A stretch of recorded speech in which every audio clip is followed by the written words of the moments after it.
සාමාන්‍යයෙන් ඔයා උදේ නැගිට්ටපු ගමන් මොකද්ද කරන්නේ? ඔව් හුඟක් වෙලාවට ඔයා ඔයාගේ ස්මාර්ට් ෆෝන් එක බලනවා වෙන්න පුළුවන්. හැබැයි ඔයා දන්නවද? ඔයා ඒ කරන පුංචිම පුංචි වැරැද්දෙන් පවා ඔයාගේ මුළු ජීවිතේම විනාශ වෙන්න පුළුවන්. ඉතින් ඇයි මේ වගේ පුංචි දෙයකින් ඔයාගේ ජීවිතේ විනාශ වෙන්නේ?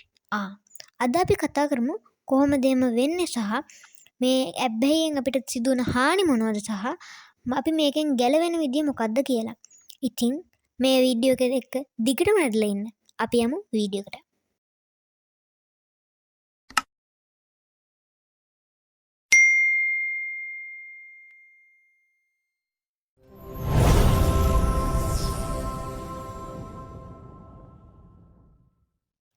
ඉතින් ඇයි අපි මේ ෆෝන් එකට මෙච්චරම ඇබ්බැහි වෙලා ඉන්නේ? ඒකට හේතුව තමයි අපේ මොලේ තියෙනවා ඩොපමයින් කියලා රසායනික වර්ගයක්. මේ ඇප්ස් වලට පුළුවන් මෙන්න මේ ඩොපමයින් කියන රසායනික වර්ග නිපදවන්න. ඒකින්ද තමයි අපි මොන වැඩක හිටියත් නොටිෆිකේෂන් එකක් ෆෝන් එකෙන් ආපු ගමන්ම ඒ කරන වැඩේ නවත්තලා ෆෝන් එක බලන්නේ. හරි. දැන් අපි බලමු මේකෙන් අපිට වෙන්න පුළුවන් හානි මොනවද කියලා. පළවෙනි කාරණේ අවධානය බිඳවැටීම. අපි විනාඩි 5ක් එක දිගට පොතක් කියවුවොත් අපිට ඒක එපා වෙනවා. අපේ අවධානය එතකොටත් බිඳවැටලා තමයි තියෙන්නේ.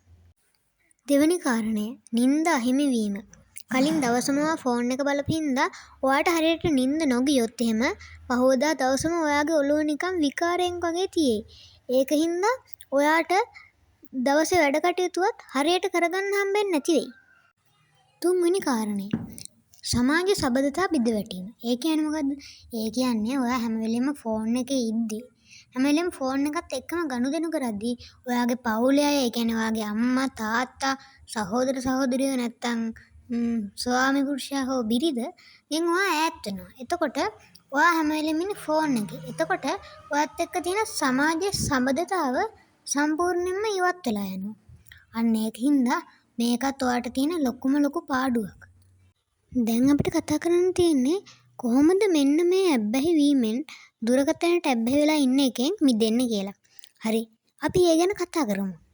හැබැයි ඊගාව වීඩියෝ එකේදී ඊගාව වීඩියෝ එපිසෝඩ් එක එනකම් ඔයාලා අපිත් එක්කම රැඳිලා ඉන්න. අවසානයේ පුංචි ඉල්ලීමක් කරනවා. පුළුවන් නම් අපේ subscribe කරලා like කරලා තියාගන්න. එහෙනම් ආයෙත් වීඩියෝ එකක් එනකම් සුබ ගමන් හැමෝටම.